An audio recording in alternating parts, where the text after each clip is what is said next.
Good evening.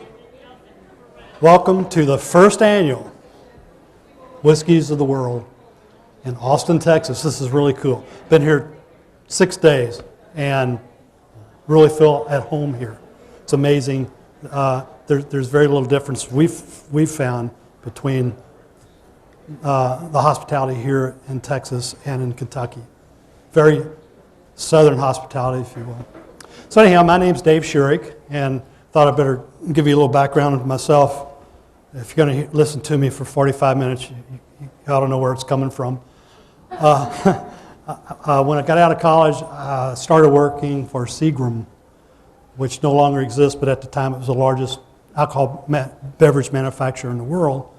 And then eventually I went to 7-Up, then Wild Turkey, which was owned by Pernod Ricard at the time, a box company, and eventually I wound up at Brown-Forman. Brown-Forman makes things like Jack Daniels and Southern Comfort. And during my stay at Brown-Forman, I was in the right place at the right time, and I was involved with renovating the Woodford Reserve Distillery and starting it up. And my wife and I were actually allowed to design and build our own house and live there. We lived there for 16 years. Woodford was my gold standard for bourbons.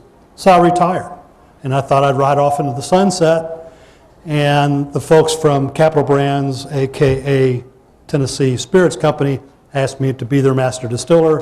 I said, sure, why not? It's kind of a cool thing to do. Hopefully, when we start this thing up, I'll be the only guy that's ever started up a Kentucky bourbon and a Tennessee whiskey. So what I'm going to do tonight, I've got 3 things I want to accomplish. There are 4 up on the board, but 2 of them are kind of close together. I want to kind of give you a quick history of whiskeys. And then how to make whiskey so y'all can go home and make it in your basement. Okay? What certain steps in the production process makes or changes the whiskey flavors. And then eventually we're going to taste 3 products that are in front of you. Please don't touch them yet. I know you're looking at them. This guy's already starting to drool. He's getting drools going down in front of him. But we'll do the tasting last, okay?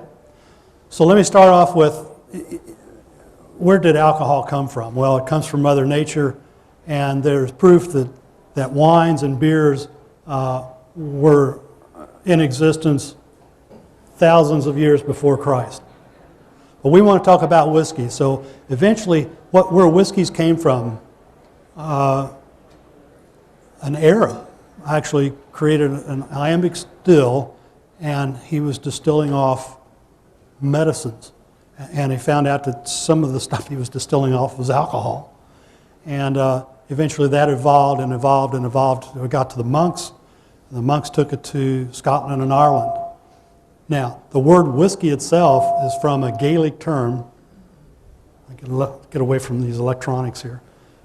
Called Ishkabaha. And that's where the term whiskey came from. So let's bring you into the United States now. In the 1700s, people migrated from Europe for whatever reasons. And they settled along the eastern coast of what was to become the United States. And they started their Maslow's hierarchy of needs. So everything's going kind of nice until Great Britain started pressing the colonists for taxes. And they pressed them and they pressed them, and they got more and more excited.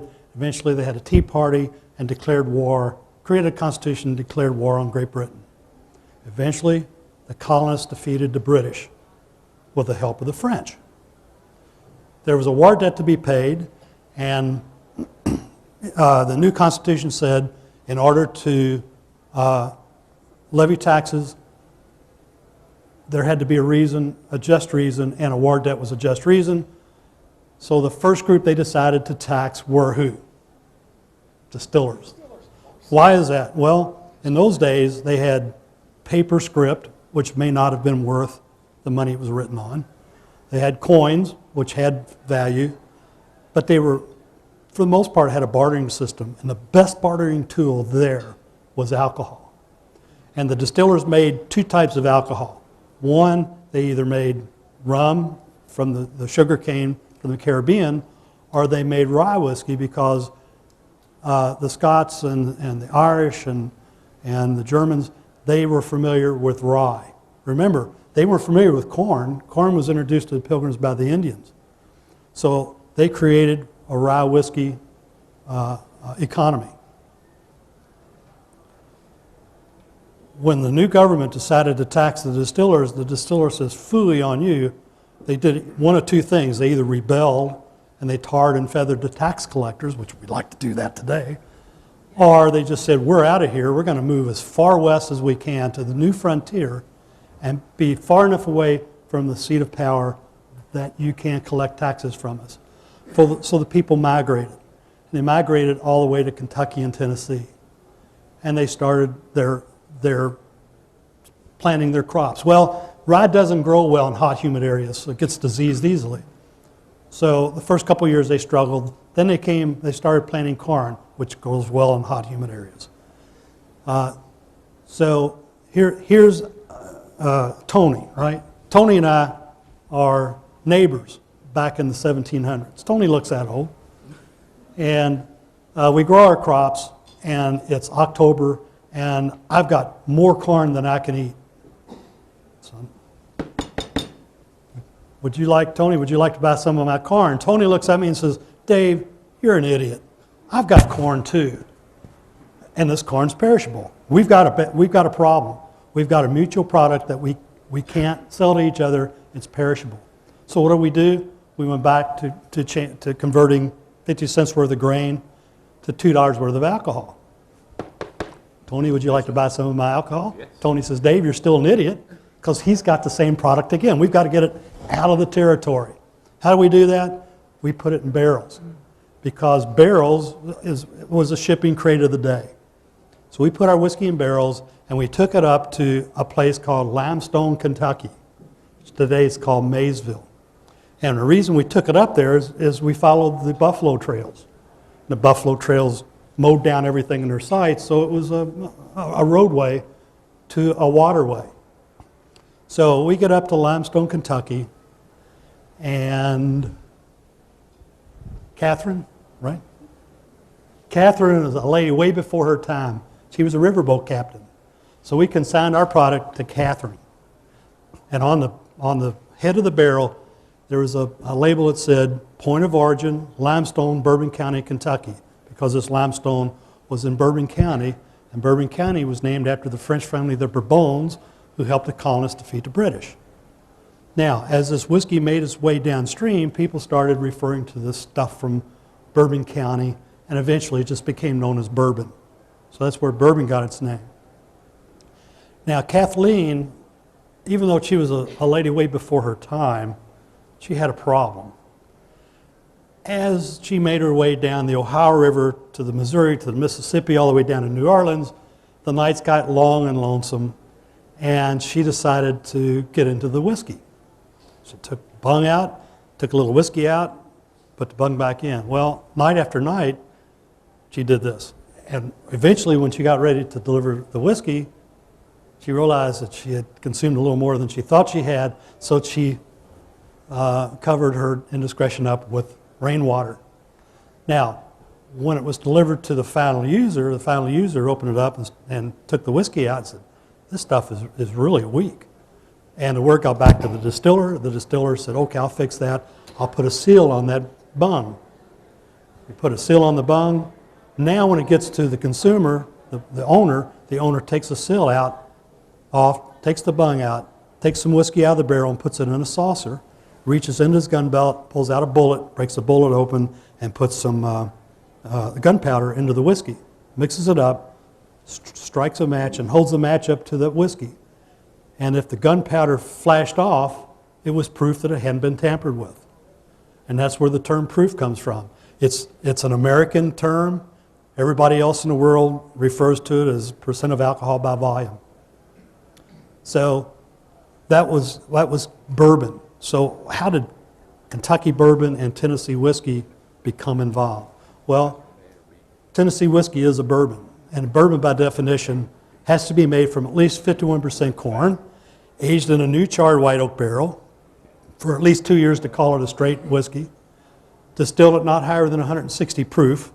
If you divide proof by 2, it equals percent of alcohol, so it's 80% alcohol. Because if you distill it higher than that, you're taking out so many flavor compounds that it's no longer considered a bourbon, and you can't bottle it at less than 80 proof. So that's what bourbon is. Bourbon could be made anywhere in the United States, not just Kentucky. Now, Tennessee whiskey is the same, made just like bourbon, except right before it goes into the barrel, it goes through a vat of charred maple chips that changes the flavor a little bit, and it's from Tennessee, so that's what makes it a Tennessee bourbon. Now, whiskeys, I get asked a lot, well, what is a whiskey? Whiskey, by definition, is any alcohol that's distilled from fermented grain. So you've got Irish whiskey, Scotch whiskey, Canadian whiskey. Tequila, the agave is a plant, it's not a grain, so it's therefore not a whiskey. Okay? So that's kind of a quick history in a nutshell. Now, how's whiskey made? These are the sources and the steps that make whiskey number one, and number two, control the flavors of the whiskey. So what do? You start off with water. And a lot of distillers say, well, you know, water is really, the type of water is really important. Well, water is kind of water unless it's rancid. Some will argue that limestone water creates a better environment for their yeast to propagate in, which is a little bit true. So you've got water, and the next thing you have is yeast. Most bourbon distillers have their own proprietary yeast. And that means that they've had it from decades and decades, and the yeast provides a lot of the flavors of the whiskey. It will control the fusel oils, the esters, the aldehydes, and things like that. Then the mash bill. What percents of grain? Remember, it has to be at least 51% corn.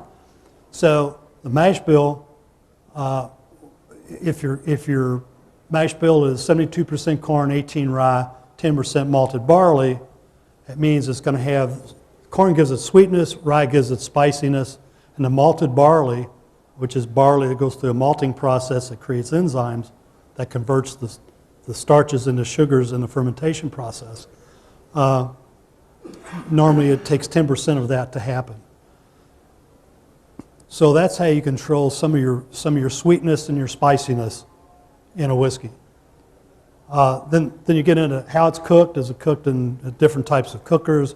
Open top fermenters, closed top fermenters, wood fermenters, stainless steel fermenters. The most important thing in a distillery is cleanliness and sterilization, because you're creating a lot of sugars. What happens in the process is you grind your corn and your rye, cook it at 212 degrees, and liquefy the starch that's in those grains. And then the malted barley, the enzymes convert the starch to sugar. Then you add the yeast, and the yeast eat the sugar and create carbon dioxide gas, heat, and alcohol. So the important thing is that you're creating so many sugars that there are lots of contaminants in the air and in the system that would love to latch onto those sugars and get wild.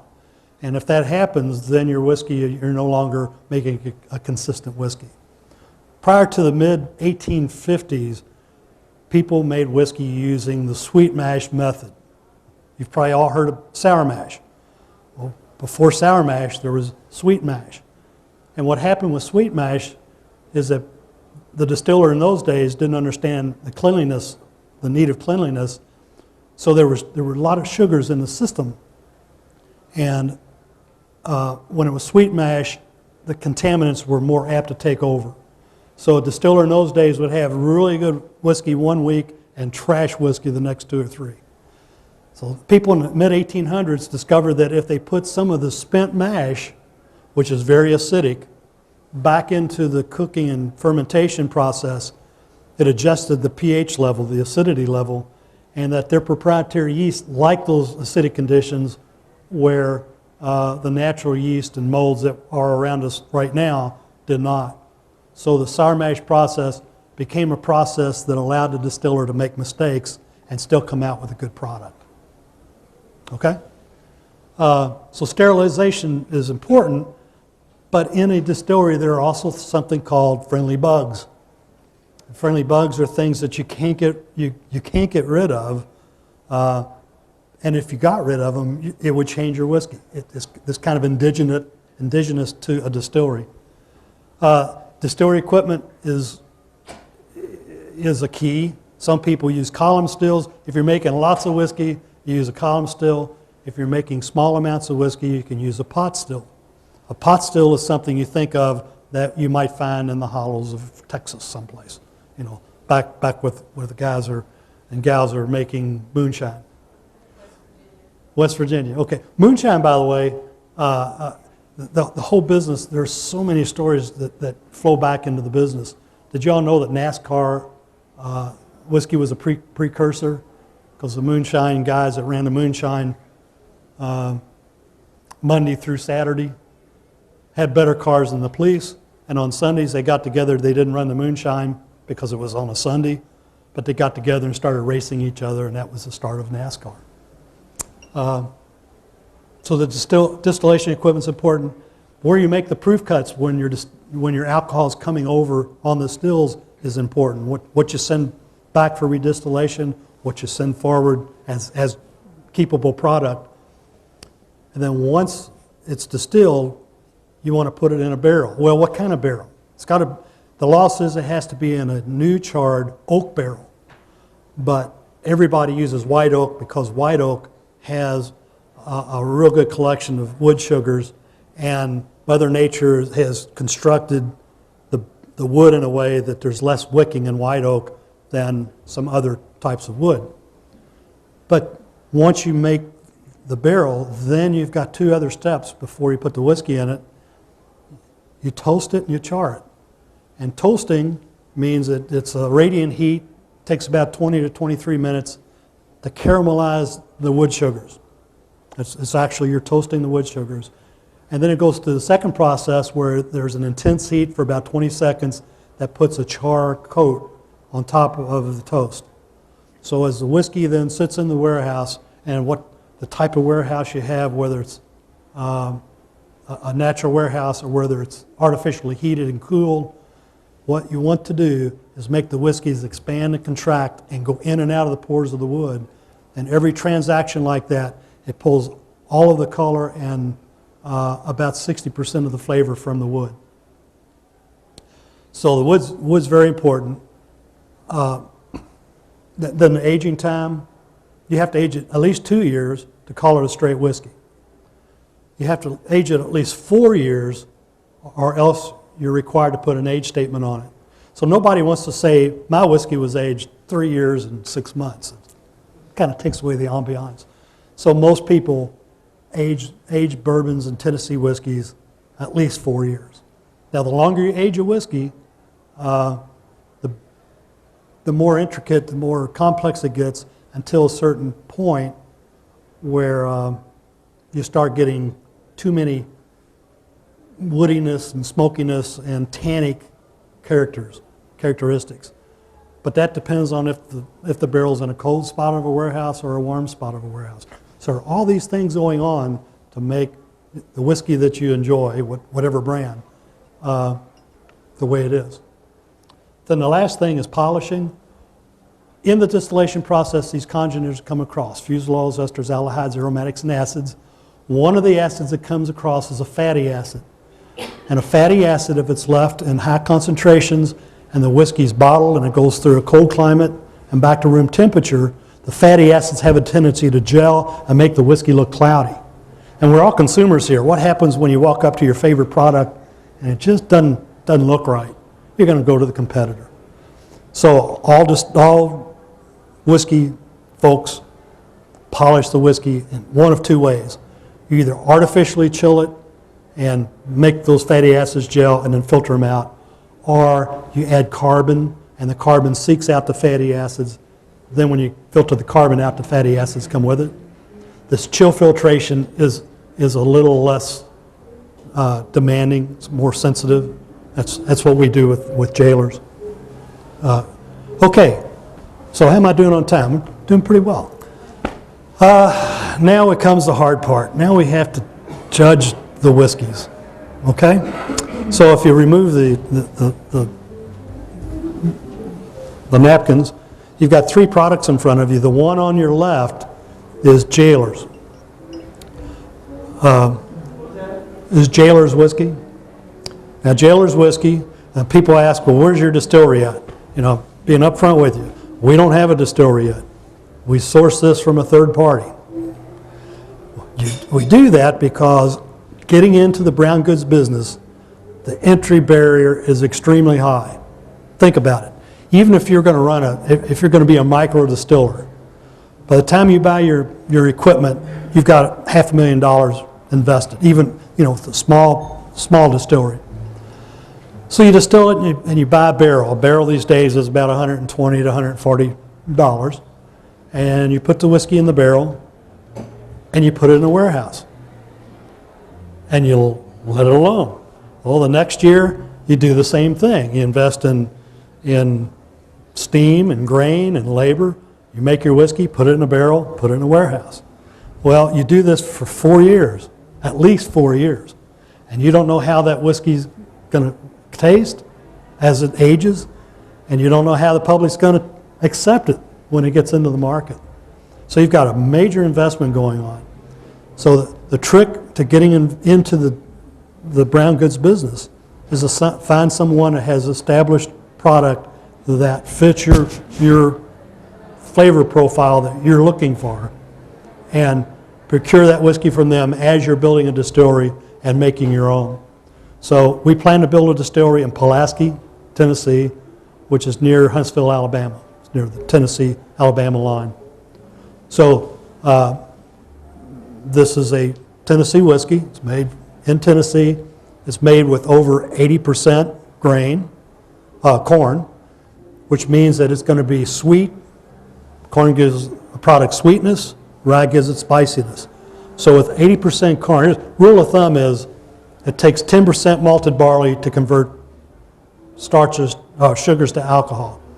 That's most expensive grain, so rule of thumb is, on this end, 10% malted barley, period. So you've got 90% of the other grain. Well, you have to be at least 51% corn, so now you can only play with 39%. So we decided that we wanted 80 plus corn, so our whiskey is going to be sweet, and it's not going to have a lot of spice to it. And then it goes through the Lincoln County process of charred maple chips to knock the edges off before it's barreled. Then after it's aged, then it goes through a chill filtration and into the glass. So it's 86 proof. So how do you judge a good bourbon? Well, or a good whiskey? First thing you do is hold it up, use your sense of three senses, sense of sight, smell, and taste. The first thing you want to do is hold it up, and what's the first thing you noticed? It's clear, okay. So it's gone through the polishing process, it's clear, and it's got a nice deep rich amber color, okay. If it's yellow, it means it hasn't been in the barrel long enough, and I refer to it as cowboy whiskey. You remember, you watch these guys go into saloons, and back in the old cowboy days, and they down a shot and then they start beating their chest because it was harsh. So the yellow whiskey is gonna be harsh. It's probably not going to be pleasant because it hasn't been in the barrel long enough. If it's dark brown, it means it may have been in the barrel too long, and it's going to be very tannic and have a lot of wood and smoke to it. If you like that kind of thing, 8, 9-year-old whiskeys are good for you. So this is about 5 years old. It's not dark brown and it's not yellow. So visually passes the test. Now, if you'll nose it, in a tasting like this, I can take you anywhere I want to take you. I can say, I smell a little kumquat in here. Do you get kumquat? And she might say, well, yeah, I think I know what you mean.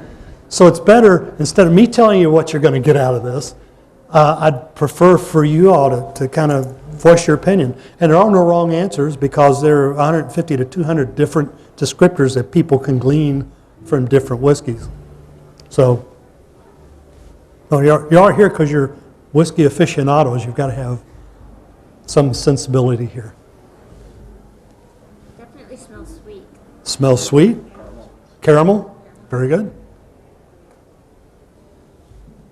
And sometimes you can make up your own. Campfire marshmallows, I mean, I've gotten some really, really good descriptors along the way. I'll give you one of them, I'll give you a hint. Toffee. Yeah, toffee's great. And this guy says, bonfire toffee. It's bonfire toffee, where'd you get the term? Do you write menus for a living? Where'd you get this term? And he was an older gentleman from the UK. And he said after World War II, he and his buddies would go out to somebody's mom's house and steal some butter, and somebody else's mom's house and get some sugar, and they mix the sugar and the butter up, build a bonfire out in the middle of a field, put this mixture on a piece of metal, hold over the bonfire until it started to bubble. Then they took it off and let it cool, and they snapped it and ate it like candy. I thought, this is great because it tells you, it gives you four of the really good things about this whiskey. It gives you the creaminess of butter, the caramel of burned sugars, woodiness and smokiness, all in one descriptor.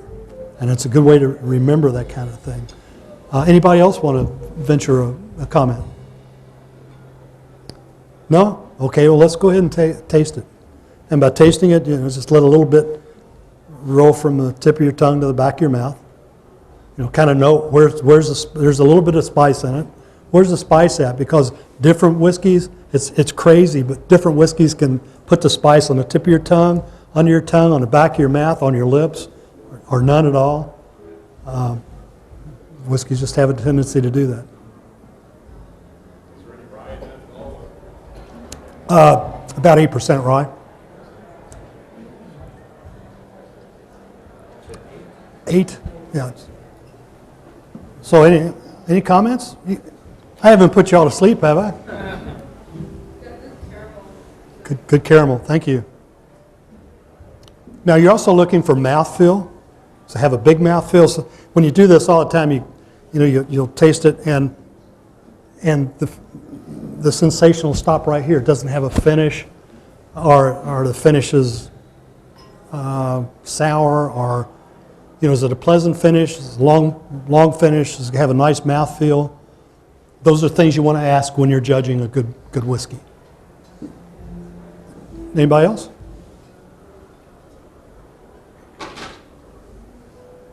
almost starts from the back and moves forward. Starts from the back, yeah. I get that. Right now it's here, and then it starts not fast. It's very slow acting. It gets to the tip of your tongue. Starts the back and moves to the front. Yeah, it's funny when you do this. A lot of times people just don't stop to allow that to get the sensitivity of where's it going and what's it doing inside your mouth. 86 proof? This is 86 proof. And the reason we picked 86 is when I worked at Seagram's years ago, 86 was the standard proof. And I'm running a bottling line, and I get these new labels, and it says 80 proof. I said, well, why are we changing this? And I was told that the public isn't going to notice if you change a 6 to a 0. And Seagram's was the big dog of the day, so they changed it, and nobody said anything. But we wanted to go back, and we didn't want it higher than 86, and we didn't want it at 80. So, any other comments on this one? Okay, let's go to, and of course we don't have any dump buckets, but don't dump this out because we're going to do an interesting thing in a second. Take. Oh, you already are? Oh, well. Okay, I can. I'm not allowed to. I was told specifically that the hotel people had to do it. I'll tell you what, I can't pour it out of the bottle, but I can share some of what I have in my glass. If you pick up the glass in the middle, now this is called breakout. You get the kind of the procession here, jailers, breakout, and this is an 8-year-old rye whiskey that was made in Kentucky. So what's it tell you? If it's more rye than it is corn, what's it going to be? Spicy. Yeah, it's going to be spicy. If it's 8 years old, what other notes are you going to look for? Woodiness, smokiness, and hopefully not tannic. You're going to get a little bit of tannic. That's part of the barrel process. But sometimes you can get whiskey that's so tannic that you're rubbing your tongue on the roof of your mouth. It's got that oily finish to it, or medicinal. Those are kind of negative things. This fortunately doesn't have either one. So, you know, hold it up to the light, passes the sight test. So what about the nose? And what I found amazing is these two whiskeys are on opposite ends of the bell curve. My gold standard is Woodford, which is a bourbon. Woodford Jailers is not a bourbon. It doesn't have a lot of rye to it. And rye whiskey is definitely not a bourbon. Does that have to be 51%? Has to be at least 51% rye. This is about 65 to 70. Is it 70% rye? Yeah, it's 65 to 70. Vanilla, yeah. Yeah, more vanilla than caramel on this one. Not as, yeah. And again, that's the corn or lack of corn element. Little anise. That's good. You're good. Because most of the time at the bottle of proof, it's difficult to pick out the real nuances. If you want to do that, take the whiskey and cut it in half with bottled water. And if the whiskey has what are lovingly called hog tracks, that has negatives in it, if you cut the proof in half, those negatives will come out. They're called hog tracks, what I'm going to say. But it's a good way to, when you lower the alcohol content, it allows the real subtle aromas and flavors to come forward. Changes the mouthfeel too. Makes the mouthfeel creamier. What proof do you barrel at? 125, sorry. Yeah. Mhm. Yeah, I think 125 is the legal limit for barreling. You can barrel it at less than 125, which means that at the end, when you dump the barrels, you have to put less water in it, so you dilute the flavors less. So it's another quality thing you can do. You look like you're deep in thought. What are you getting? It's for me, the bite stays around longer. The bite stays longer. I like that. Yeah. Now, what a rye whiskey is, rye whiskey is having a renaissance. Remember, people were making rye whiskey back in the 1700s. And then when Prohibition occurred, and then after Prohibition, the people that were making most of the whiskey were in Kentucky and Indiana and Tennessee, and they were more apt to use corn than rye. So rye kind of fell out of favor. Now it's coming back into use. Rye is a good mixing thing. If you mix, want to make a Manhattan or an old-fashioned, rye whiskey's great. Now, I hope y'all didn't drain. What I wanted you to do, and hold on a second here.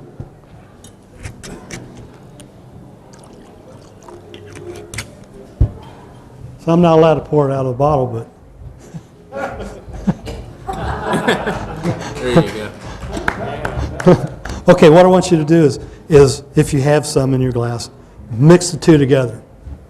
50-50, whatever you can. Try to do a 50-50 mix.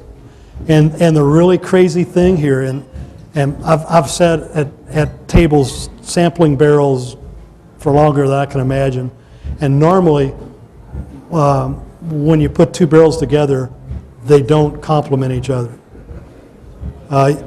Normally when you make a bottling lot, you dump 130 barrels because every barrel is different.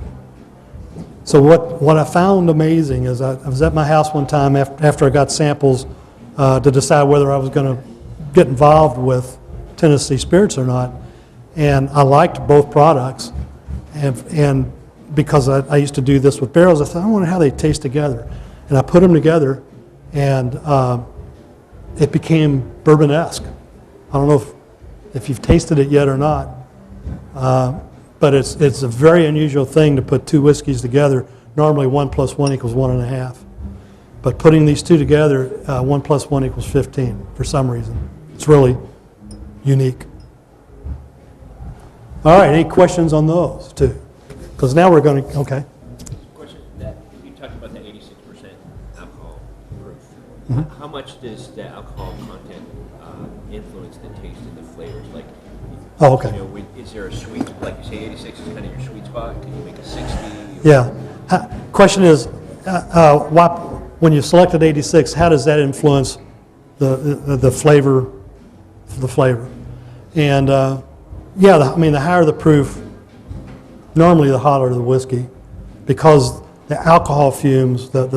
When alcohol goes into your system, your body's at 98.6. It makes the alcohol vapors kind of flash up, and that's all you taste is alcohol. So as you dilute it and dilute it, the taste change because the alcohol vapors get lower and lower. To your point, you can't put it in a bottle at less than 80. So the difference between 86 and 80 is maybe an ice cube and a half. The difference between 86 and 80 in the glass is maybe an ice cube and a half.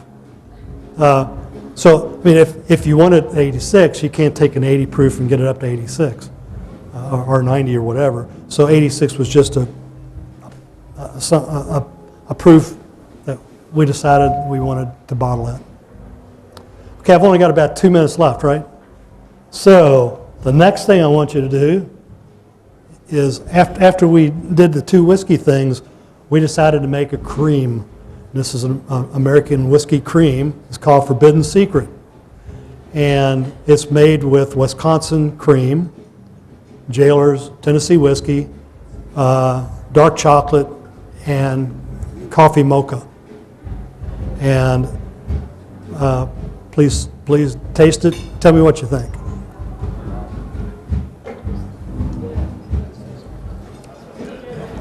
The best thing I do, okay, is to do tastings like we're doing out here, and you taste the Jailers, and you taste the Breakout.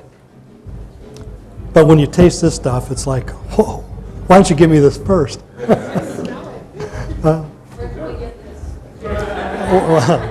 Hopefully, if your retailer doesn't have it, demand it. Forbidden Secret? Okay, 2 minutes. So, yeah, thank you. I mean, I've not had the first person go, ooh, I just don't like that. It's excellent. Thank you. So I've got a couple minutes for Q&A. So feel free to ask anything you'd like to ask. Yeah, I'm sorry. Yeah, it's a pretty red bottle. There's a little reminder thing in front of you that you take with. God bless you, unless you're an atheist. And then good health. If you want to pass that bottle around and take a look at it. And we were glad to get it out. We haven't been on the market. The first product went out to the first state in March of this year. So we're brand new on the marketplace. But we can pour for the bottle, right? Only if I'm looking. On-premise consumption. What if it's I interrupted you. Only if our monitor doesn't turn us in. Only got it at market for how long? 6 months. Really? Yeah. What's the temperature range that you try to keep it in? Good question. Right now it's room temperature, obviously, but normally my wife and I put it in the refrigerator, and it changes the flavor. You're stuck in the freezer? No, I haven't. I'll have to try that. 15%, so. I mean, obviously the whiskeys won't freeze, but at 15%, I don't know. It might do something to the cream. Slush? Yes, ma'am. You mentioned the 2 polishing methods, the cooling and then filtering and then the added carbon. Yes, ma'am. Can you taste the difference between the 2? Uh-oh. I'll answer this question and we've got to adjourn. There is a little bit of a difference because the carbon filtration, because what you're doing is you're putting another filter. In the chill filtration, you just chill the fatty acids, paper filter goes through. When you add carbon, you've got the same paper filter, the carbon, excuse me, builds a second filtration media, and then the whiskey goes through. So you do take out some of the color and a little bit of the flavor. It does adjust it a little bit. That's why we decided to do the chill filter. All right, folks, my time is up. Y'all been a great crowd. It's been fun. I didn't do bad because I didn't see any heads starting to tilt. Thank you for your attention and your time.